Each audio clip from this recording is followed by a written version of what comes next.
So, what do you think one of the biggest misconceptions of bartenders is from people outside looking into the industry?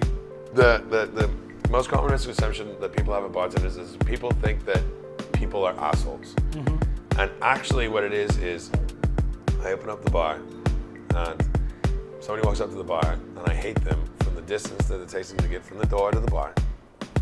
And then they sit down and they order a drink. And it actually turns out that they're actually really nice. Brocky here, episode 4 Whiskey and Kicks.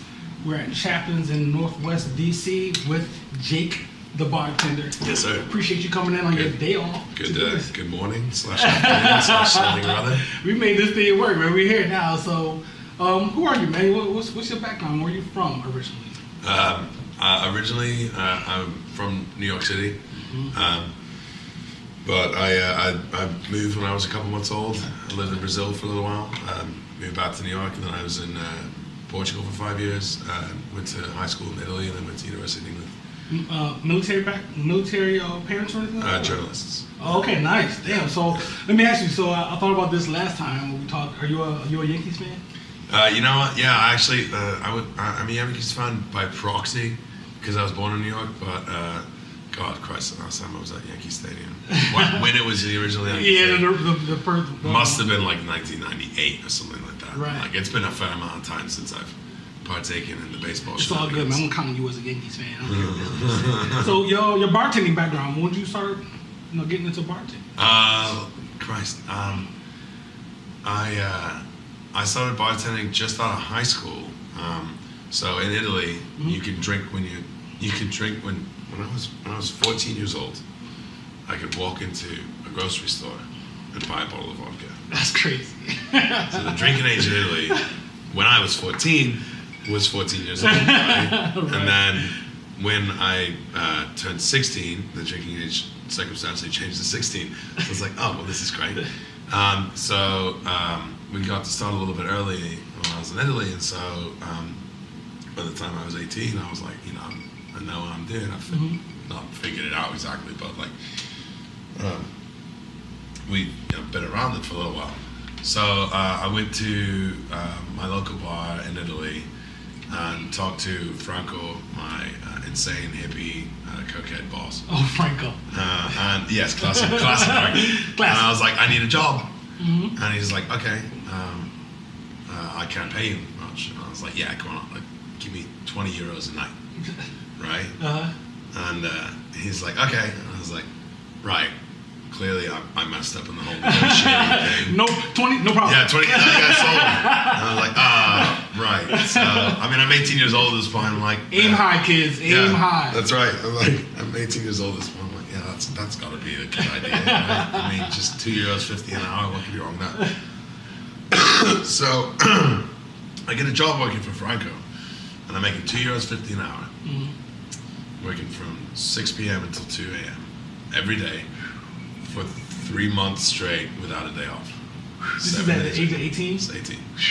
Yeah. So over the summer on my 18th birthday, I worked without a day off. That's a lie. I got off at midnight one day because I had to go to a house party. But aside from that, just cracked it all out on that.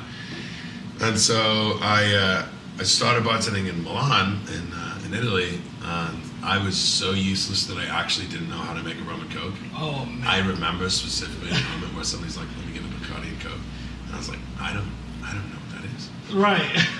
You had no concept. I was like, "I actually don't know how to make that," which is insanity because it's a rum and coke. Right.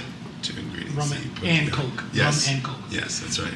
Drink rum, everybody. Yes. But so yeah, I sort of meandered from there. I went back to England, and when I was in university, I was like, oh my God, I'm gonna make so much money bartending. I'm gonna make £7 an hour, which is back in the day was like maybe $10 an hour. I was like, this is amazing. I'm making quadruple what I was making in Italy, right? Because I was making €2.50 an hour, so it was like all this upward gradient, right? So I was like, this is brilliant. So I started bartending in various terrible nightclubs in England, where essentially you take Red Bull and then you add something to Red Bull to create some sort of a horrible drink. Right. And then I got lucky and I started working in a cocktail bar called The Alchemist, which is like big, like hard training, fast paced, free pouring, like cocktail bar. Not measuring shit, you just go. No, it's like it. So it's funny that you mentioned not measuring anything because they free pour, so they don't use a jigger. But it is so regimented and strict in the United Kingdom with regards to free pouring. Oh, really? So in the US, you pick up a bottle, you take the stuff, you put it in the glass, and then you stop pouring it, and then like, there's your thing. Hopefully that's an ounce or an ounce and a half or whatever it's supposed to be. In the UK, a shot is 25 milliliters. In the US, it's 42.5. Ounce and a half versus an ounce. Versus just below an ounce. In the UK, if you pour 23.9 milliliters, you are legally under serving someone, so you're ripping them off. Holy and if you pour 25.1 milliliters, you are legally over serving someone. No, 26.1 milliliters. You're legally over serving someone, and thus messing with their ability to judge how much alcohol they're consuming. Holy shit! So the laws are that strict? It is like a jailable offense to overpour or underpour people, right? So, but no measurement. So they actually, almost every English bar has optics where you essentially just turn the bottle upside down, you go, and then you just shh, and then the shot comes out like this idiotic production line, right? So when I started working at The Alchemist, we'd spent 2 weeks of them drilling us, left hand and right hand. Everything had to be inside a milliliter. Milliliter, which is like an increment of a second that's so small you can barely think, like left hand, right hand, everything. 2 hours a day. Every day for 2 weeks. Repetition kind of gets you trained up. Yeah, and you know, it was no messing around. And so I got a job at The Alchemist, and then I went through this entire really intensive training, and then immediately got fired for being an idiot. Like immediately, like within 2 days, making it through this incredibly rigorous, hardcore training structure where it was like 10 hours a day, every day for 2 weeks. For weeks. You had to learn 70 cocktails. 70 cocktails. And if you got them wrong, you got fired. Like, just no question. You had to learn the company motto, which was amazing. I still remember it. We showed up to work the first day, and they're like, you have to learn the company motto in the next hour, or you're fired. And we're like, what? And there's 40 people in the room, and half of them. It's to give every member of Living Ventures a subconscious understanding of the foundation of their professional roles, thus allowing all conscious thought to be focused on a personalized approach to customer interaction and awareness. I swear to God, I'm almost certain that's what it is. And that was 6 years ago, and I still remember. It should have never go away for you. Yeah, isn't that insane? So we had to learn the company motto, and you had to learn all this stuff. And then I went to an after hours, after my second shift. Had like 6 pints of Guinness and like 4 shots of vodka, because I drank vodka back then. At like 7 in the morning in this dive bar. It's all about culture, right? Yeah, and apparently I was chatting shit about the management, about how much I hated my bosses and this and that. And they were sat behind me in the actual spot directly behind me. And so I walk in and work the next day like, we don't like your attitude, fuck off. Oh. And I literally remember them saying fuck off to me. That was it. I was like, wow, that's pretty harsh. So I sort of continued meandering around bars in the UK. I worked at this place called Brown's. I worked at this place called NoHo, which is just like high volume cocktail. And none of these have a name as awesome as The Alchemist. The Alchemist is pretty. The name itself. There's a punchiness to The Alchemist. Yeah. Getting fired. Through every along job. the way, right? Through every job. I worked at this place called Jabba's Clegg, which is the worst nightclub you've ever been to, and I was just handing out shots of Sambuca in the crowd, like Sambuca was somehow the god elixir. I was right. Like, oh, you want a vodka soda? Sambuca. Oh, you want a vodka rebel? Sambuca. And then my boss is like, right, so we saw you on camera just handing out Sambuca. I was like, oh, right, oops, yeah, sorry about that. Right.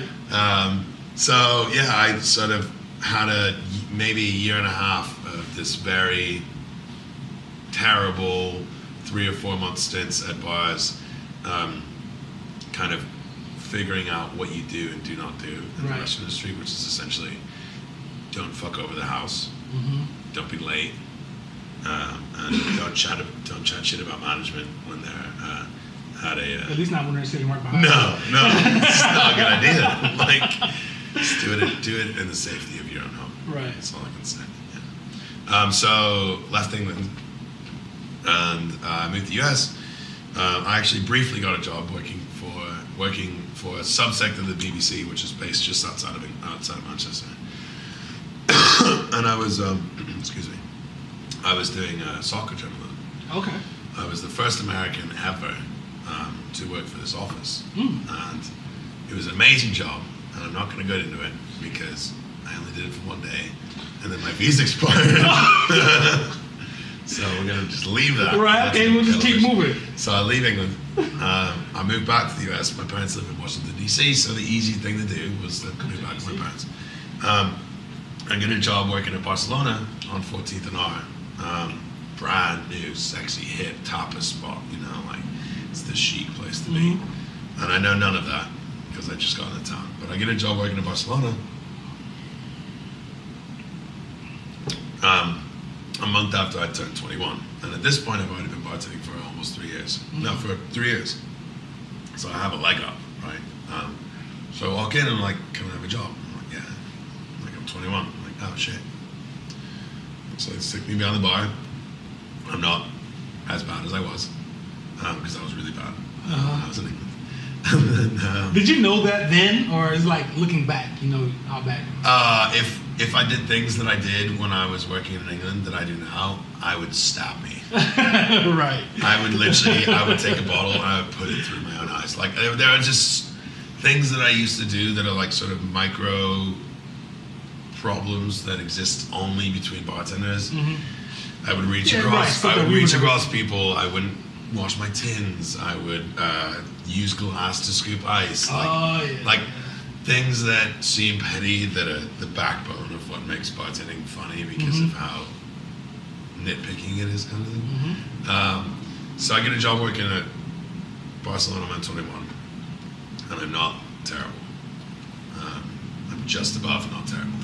I remember I would push people out of the way to make old fashions because I was like, I have the best recipe. You're not gonna believe how good this recipe is, right? And like, if I did that now, if I had some 21-year-old prick walk up behind me and be like, no, I'm gonna make this old fashioned, I'd be like, I'm gonna kill you. Right, absolutely. Like, you're dead. Right. What? So I get this job and get through training, and it's really tough. You get through training, do all the tests, do all the stage, whatever. And I start bartending, and I'm like, this is a lot more money than anywhere else because you're getting tipped. Right. I'm like, wait, what? So I'm making $8 an hour in wage? That doesn't sound like it's gonna be a lot. And then suddenly, you're like, oh wait, pocket full of money at the end of the night. What's this? Yeah. Like, I go from making, I don't know, maybe 250 pounds a week, so maybe $300 a week. Imagine going from one job in one country, making X amount of money, and then going to another job in another country and doing the exact same job and making literally triple. Right. That's crazy. Like, the exact same thing, exact same steps of service, exact same concept of food. You're not doing anything that you weren't doing, but you're like, I have incentive to really give a shit. Right. Like, in England, I would volunteer to do morning shifts because you're making the exact same amount of money as you are on a Friday or Saturday. And it's like 10 times less busy. Right? Yeah, and you literally have some old lad come in at 10 in the morning, give him his pint of ale, and he reads The Sun or whatever, and you sit around and you talk about soccer and shit. Talk about darts for 2 hours. Right. And then you leave and you made 14 pounds, and it's like, great, I made my money. Or you can work from 10 p.m. to 2 a.m.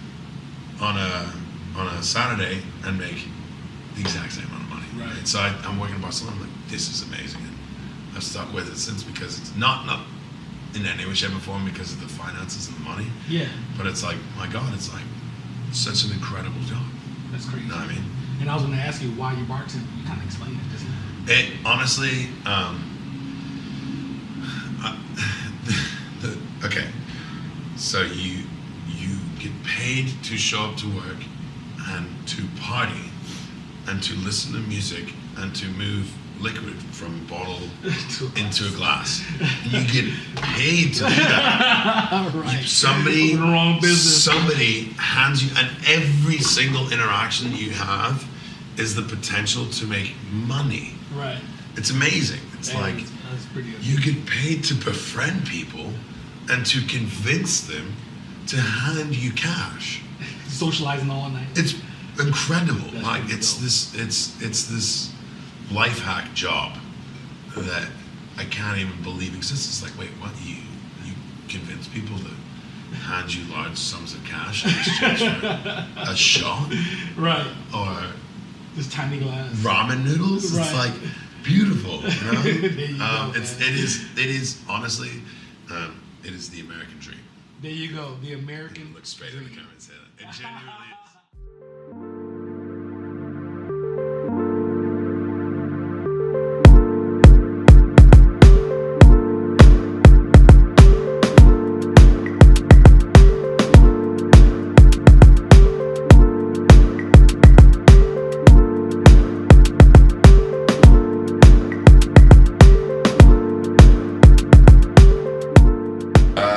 So essentially, the cocktail I think I was thinking about making for you guys today is called a Corpse Reviver #1. Mm-hmm. It's a super nerdy, suspender wearing cocktail bartender type thing. It's the original recipe is cognac, Calvados, so French apple brandy and sweet vermouth. Okay. I like to do a whiskey because it's a whiskey show, and also it's delicious with whiskey. So essentially, I'm going to use Basil Hayden's. Oh yeah. Do a little bit of sweet vermouth and French and Calvados from Normandy as well. Just do equal parts on that. Super simple. You can do an ounce. Oh, here we go. Yeah. I'm doing a little bit more than an ounce for you. Hey, it's whiskey and cakes. Not And playing then, around out here. The original recipe didn't call for any sweetener, but I think that it's a little bit harsh without any sugar, so I just do like a whisper of simple syrup. And then I go heavy on the Angostura and heavy on Patience as well. Okay. Ice it up, and then a nice cold glass as well. Oh, that's why. Okay, you prep the glass With like that. Fresh squeezed ice right there. Just rip it. Oops. I'm going to drop my spoon, which is very important. That happens. Yes. Get a nice good stir. I saw you stirring like 3 drinks at the same time. The other time I was here, I'm that's like, right. this guy's That's alien. Right. That's right. It's funny that one of the things that bartenders love to just talk about is like, my God, that's stirring. A little smile as well, just a little how. There you go. A little phone number. And then there we go. Oh hell yeah. Yeah. I love it. Woo, buddy. This is a good little. It's a good little sort of afternoon snack type drink. You know what I mean? Go, hello, Mr. Orange. This is raw, man. This is Yeah. this is not ABC or NBC production here. This is some serious business, man. And then you want to raw. peel your orange, always with a knife, because knives, as the kids say, are fucking badass. And then give it a nice little spritz on the top right there, so you can get those orange oils. Bingo, there you go. Look at that taste. Man, Yeah. I'm excited. Let's see. Isn't that pretty? That is That's fantastic. like, Look at if you that. close your eyes and you want to picture just like a gorgeous cocktail that you kind of want to have when you have a tuxedo on or something like that, and you're wandering around a cocktail bar, that's pretty much the epitome of it. It's got a nice little bit of kick from the Calvados. Man. Sweet vermouth sweetens it up a little bit. Woo! Get an overriding bit of whiskey. Yeah. That's fantastic, man. Anyway, enjoy. That's It's amazing. so I hate to say this because it's so balanced. It's a very balanced drink. You know, It it's is. not. That's the cool thing about it. Yeah. So you really kind of get this. There's no single element of it overrides the other one. You know what I mean? Also, if you just pop a little bit of cherry bitters in it as well, that adds a nice little nuance, as the kids say. Just add that on top of the drink. Yeah. But it's super pretty. You can make it at home as well. It's a cool thing. You don't need any like ginger puree or you know. Do you even have like a rough estimate of the actual measurements? It's just like you can do the 1 ounce, 2 ounce, 2 ounce, 2 ounce, an right? ounce of whiskey, ounce of Calvados, ounce of sweet vermouth, probably like a small dash to taste of simple syrup, and then I do 3 dashes of Peychaud's, 3 dashes of Angostura. Or maybe a dash of cherry. Or maybe and a dash of cherry bitters as well. But it's really one of those recipes that you can play around with, depending on what you like. You can do orange bitters. God, so good. You could do something with black walnut bitters as well. It'd be really good. I love black walnut bitters. Yeah, it's my favorite. You know something funny? Black walnut bitters is actually it's my sort of last minute perfume if I don't have any perfume. Seriously, no, you just go like this. You just dash a little bit. Oh, are you serious? I swear to God. I thought you were talking about. I'm not making this up. Oh, no. Seriously, go on. Because then you smell behind my ears and you're like, oh, baby. Oh, you're like, I had that shit at home, yeah, but you can't. I thought you were talking on, about and then you do a putting it in a drink. little bit on your arms, and you smell like an IHOP. It's great. And That's fantastic, man. Everybody wants to have sex in an IHOP. Everybody knows that, you know? It's great. Yo, I appreciate this drink, but this is fantastic. Of course, So let's talk about Chaplins. Can you tell us a little bit about the restaurant? So let's see, we opened, we opened almost 4 years ago. 4 years ago in July. And we try to focus on really, really well-made cocktails. We've got a big bar program. We've got a very extensive whiskey selection. Extensive. Yes, I mean, it makes me very happy. Yeah. We have quite fantastic food menu. We do Japanese-style ramen. We do Japanese-style entrees. We have different types of dumplings, shumai, gyozas, wontons, buns, and stuff like that. And essentially, we wanted the restaurant to be a sort of really fun, friendly neighborhood spot where you can come 3-4 times a week and just like plow into comfort food and get really good drinks for quite cheap. Compared to the rest of DC. We do Johnny Walker Blue Label, which I think I gave you guys, and you guys can. We do Johnny Walker Blue Label, which is normally, I think the cheapest I've ever seen it was $38 a shot. We charge $15. Whew. Yeah. So that's a big difference, man. I went to a restaurant that I'm not going to name, but I went to a restaurant the other day, and I was like, "How much do you charge for Blue Label?" He's like, $70 a shot, and I was like, "Right, gonna go ahead and not get Blue Label. I don't think I need that." Go to Chaplins, you get it for $15 a shot. Right. We do Avion 44, which is a super añejo for $15. We do Perrier Jouet, which is a very good champagne for $10. We've got Dom Perignon by the bottle at $200 a bottle, which is, I mean, insanity. Like, they have old fashioned on tap. Yes, we have an old fashioned. We have something that is basically an old fashioned on tap for $6 for 3 hours a day. And it's the real deal. I'm not, you know. Yeah. It's also, it's great because I can just come into work, I can just pull myself off a little old fashioned. So they kind of zip up. Drinking on the job. Yeah, it's like, well, I mean, I need something to give me incentive to ice down the wells and cut my garnishes. Like, you know, what am I going to do? I'm going to. So people will come here and they'll notice, like, there's a big silent movie projected on the wall downstairs. Do you know what's that all about? So that's an ode to Charlie Chaplin. The owners are obsessed with Charlie Chaplin, and so they have always wanted to open up a bar that's sort of Chaplin space. And he was hugely influential in Southeast Asia in the 20s and 30s. So we sort of wanted to continue with that theme and have a central sort of thread that was Chaplin's based, but also Asian. It's dope. Yeah, I was reading up about it. So I guess in the 30s, like you said, in Japan, the silent movies kind of came over there.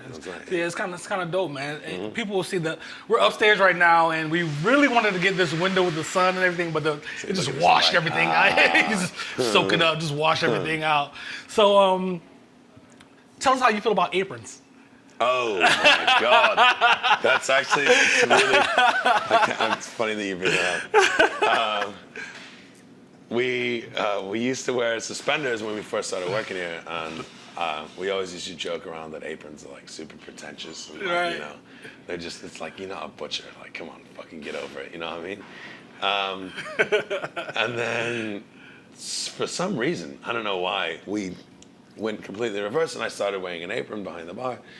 And I realized that I was so fucking clean when I was wearing an apron, because your knees right here are the dirtiest part of your body when you're bartending, because they brush all of the juices and all of the syrups and all of the this, that, and the other thing. And you essentially are just filthy from the waist down, right? And nobody knows that, because you don't see, you only see the upper half of someone's body when they're bartending. And so I put an apron on. I was like, my God, this is life. this is nice. I can wear a pair of pants more than 2 days in a row. Right. And they don't actually stand up like concrete. Like I could stand my pants up, and they would just be there like the Wallace and Gromit pants that you could just slide into in the morning. Right. That's fantastic. I thought the whole story was funny when you told me before. Yeah, and so now I'm like, God damn it, I'm one of those pretentious, apron wearing bartenders. No, you don't really have the like tattoos and the handlebar mustache. That's true. No, and the bad attitude. So you're doing pretty good. I have loads of friends that have tattoos and handlebar mustaches, and I love them all very much. Listen, I love that when I walk into a place, I'm saying, this guy's gonna make my old fashioned. That's right. I can tell he, that is right. So not every bartender with a handlebar mustache, That's suspenders, and tattoos have bad attitude. It's only gonna cost but you it's a $40. funny joke. So, what do you think one of the biggest misconceptions of bartenders is from people outside looking into the industry? I'll let you think. That's a good.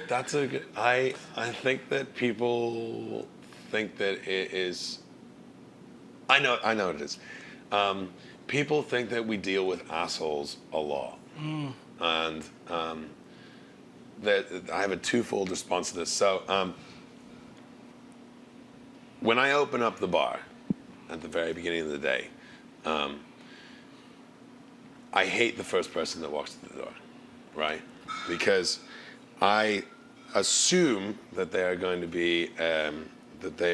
be some sort of like, can I have a pineapple juice with soy milk in it, and can I have my ramen with half gluten and half veggie, whatever? Can I have shrimp in it? Yada yada yada. Right. So the most common misconception that people have about bartenders is people think that people are assholes.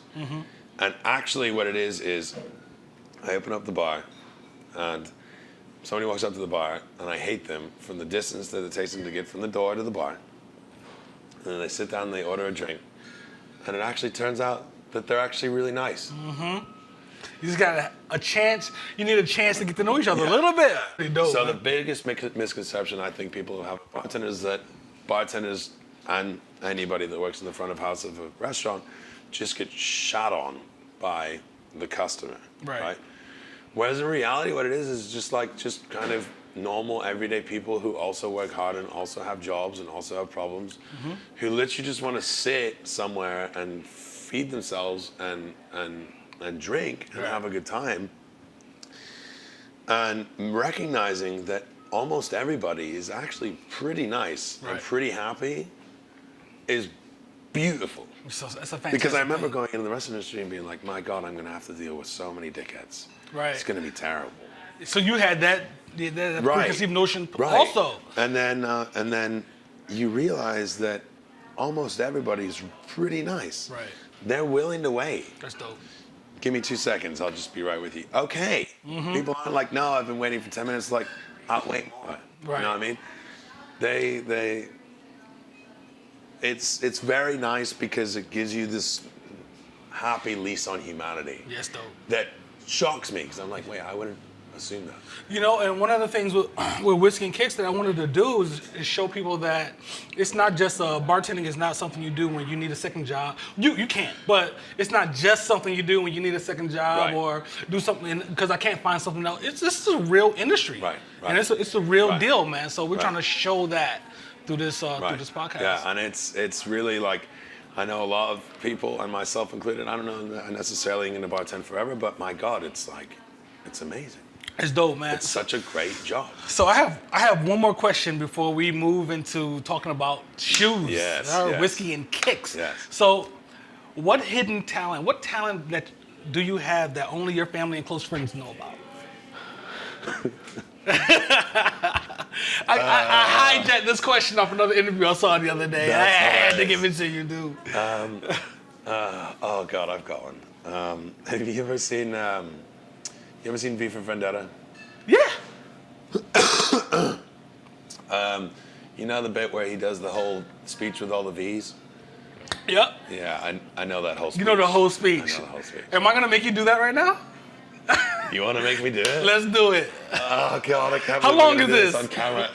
It's like 57 V words in a row. Holy shit.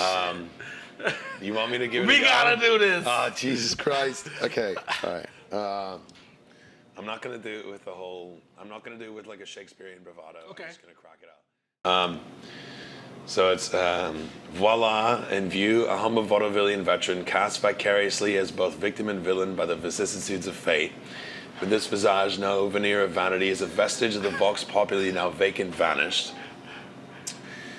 What is it? This valorous visitation, verily this valorous visitation by a bygone vexation stands vivified and has vowed to vanquish these vicious and virulent vermin, vouchsafing vice and vanguarding the vicious and voracious violation of volition. I think that's right.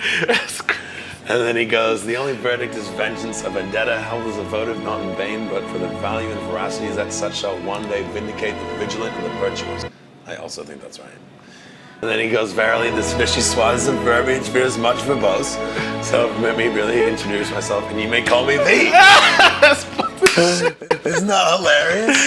Oh, that's crazy, man. We are good money, man. We're gonna talk about some shoes. Me and my brother were really bored over Easter one day, and we're just like, let's learn the entire V speech. And I think that's right. It's Hey, like 8 listen, years ago, you are. but If it's not right, you're so far beyond. nobody's what allowed any to of us Google can it. do. Nobody's allowed to Google that. Don't Google that shit, yo. Just trust us.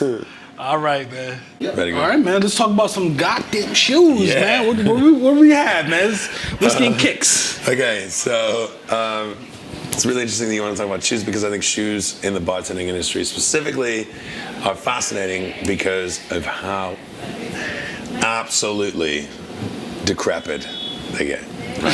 So Right. I brought along, I've always wanted to do like a photo shoot or something like that of like shoes in the service industry, right? Because I have a friend of mine who works at Half Smoke who literally who wears Jordans and puts like bags over his shoes because he's so afraid of getting stuff on him, right? Why does he wear them to I'm like, work? first of all, why the fuck are you wearing Jordans to work? To work. Second of all, like just wear something more practical. Anyway, so I brought along.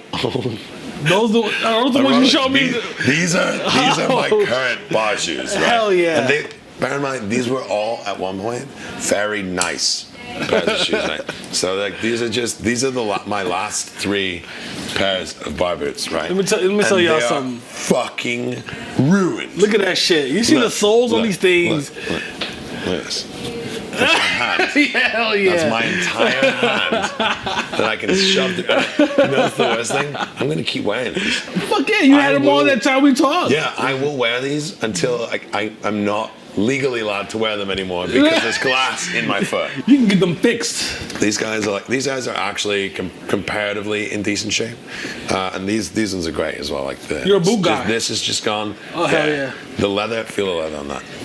The leather might as well be metal because of So fucking it's just. hard. I mean, originally the There's no color, softness to the it color at was all. This, and now it's this. Right. It's not. It's never been. It's like this has never been something nice ever. You know what I mean? So essentially, what you do, the way you do this, is you take very nice shoes, and then you pour lime juice and honey over them for 5 months. What? You pour lime juice and honey and beer and spit and soup over them for 4 months, and then you get these terrible shoes. It's great. It's great. It's like the Spit world's and best soup. way to destroy shoes. Honey, is lime bartending. juice, Yes. spit and Sugar, champagne. Whatever you can put in there, just put it anything that on has there. any sort of acid bite to it, just pour them over your shoes for 4 months. And I swear to God, one day you'll have shoes that are just as beautiful as these atrocious pieces of shit. This is the most gangster 3 pairs of boots I've ever seen in my Isn't that life. great? How many pairs of boots do you have? Christ, I must have maybe 10, 15 pairs. Yeah, that's your thing. I'm not like excessive with the amount of shoes that I have in terms of the fact that I know people who literally have hundreds of pairs of shoes, but 90% of what I have are boots, and then I have maybe quantity over quality over quantity. The thing is, then you get like pretty boys like these. There you go. Those things are clean, man. Yeah. But I mean, you can't. I'm never. There are certain boots that I will never wear behind the bar. For sure. There are certain boots that I'll only wear behind the bar. Like those. Yeah. Because you're not working today. Yeah. You're just here for this. These guys are just. I mean, they're just ruined. It's great. Listen, and like I said, man, everyone has a shoe story. Yes. Everyone has a shoe story. Yes. And this is yours, man. That's fantastic. I'm glad you brought these things. They were honestly so pretty at one point. There was a stage where they were like this color, and they have this little drop down thingy-jig, whatever you call it. One will argue that they're prettier now than they were when you first got them. Because they have history. That's right. That's right. Stories in those things. Fucking beautiful. That's dope, man. We keep the bar top clean. Hey, man, look, Whiskey and Kicks, man. We're at Chaplins with Jake. Fantastic shoot. I appreciate everything, man. Good Coming man. on your day off. Fantastic. It's fantastic time. Great fucking drink. I'm a little bit drunk right now, but this is Brocky. Well, it's and perfect. this is You're what driving happens. home. He's going to get you there so much faster. Oh, God. Don't say that shit, man. I don't care, bro. But hey, Mic'd up. Oops. this is it, man. See y'all next time. Thank you.